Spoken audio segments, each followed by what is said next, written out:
Hi, I'm Mr. Franklin, and today we're going to look at 7-step problems for impulse. We're going to start off with a simple problem. So first thing I'm going to read it. Baseball player throws a ball with the 20 Newton average force. Circle the 20 Newtons, circle it. It's a F for force. This force is applied to a baseball for a period of 1 second. That's our delta T, that's the time interval.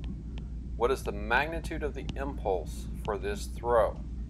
The symbol for impulse is J, so J equals question mark. So now I'm going to draw a picture of impulse. I've read it twice, now I'm going to draw. So first I draw a baseball, and now I got my baseball player's arm. Wow, that's amazing, stick figure arm. And then we're going to throw the ball, and I'm still throwing the ball, so I got my arm still connected to the ball because I'm still in the process of throwing the ball.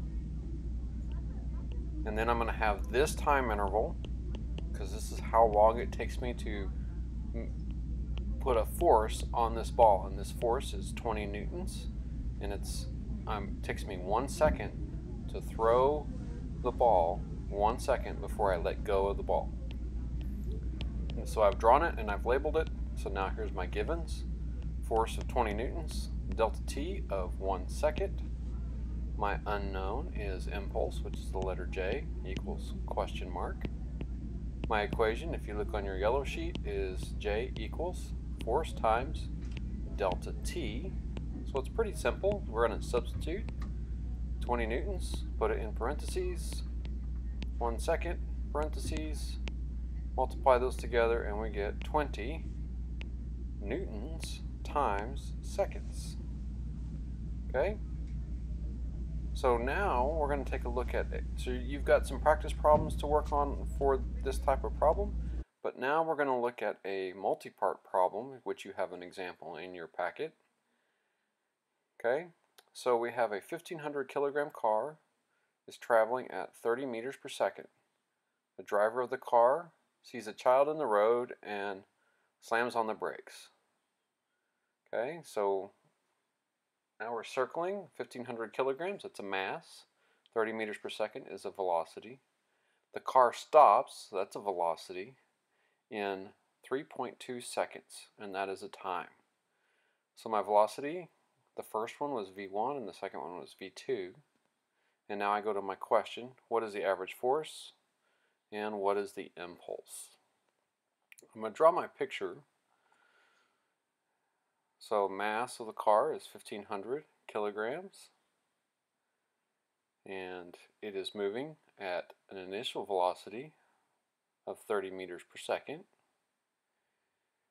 until it comes to a stop. A stop at rest or stopping means v equals 0, and my time is 3.2 seconds. And I keep hitting the back arrow, but force equals question mark and impulse equals question mark. Okay, and now I need a little extra room, so I'm actually going to move this over. But my givens, mass is 1,500 kilograms, v1 is 20 meters per second, v2 is 0,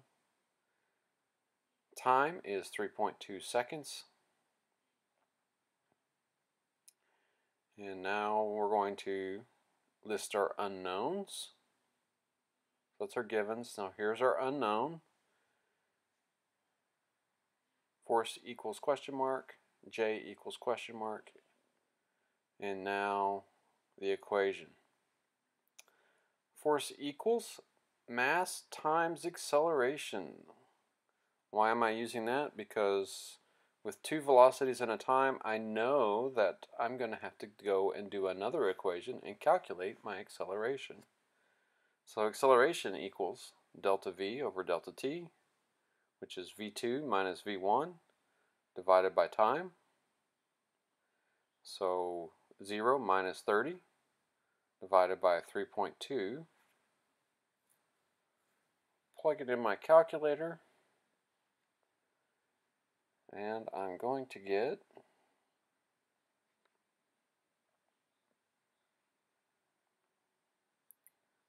Wait for it.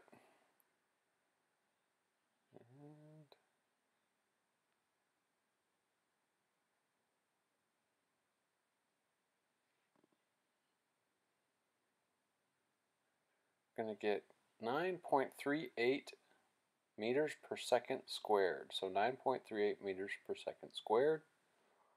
Multiply those two together to get my force, which is going to be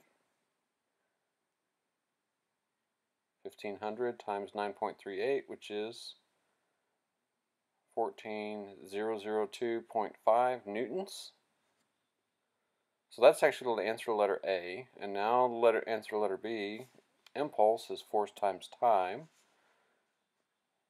So my force is 14,000, and actually I said 002, that's actually 62 newtons. Now I hit the other arrow button. Actually, we're going to go ahead and work this on another page so we can see. Impulse equals force times time, and I have 14,062.5 times 3.2 seconds, and plug that in my calculator, and I'm going to get 4,500, or 45,000, sorry. 45,000 newtons times seconds.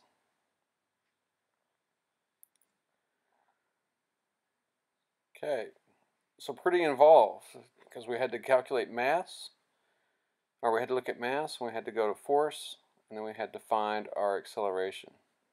Now I just want to show you this real quick. Impulse is also known as a change in momentum. So we write delta P, which is equal to delta mass times velocity, so I'm substituting in for the equation. Our mass of our car is unchanging, so what is changing? Our velocity. So it's not really delta M, it's just delta V.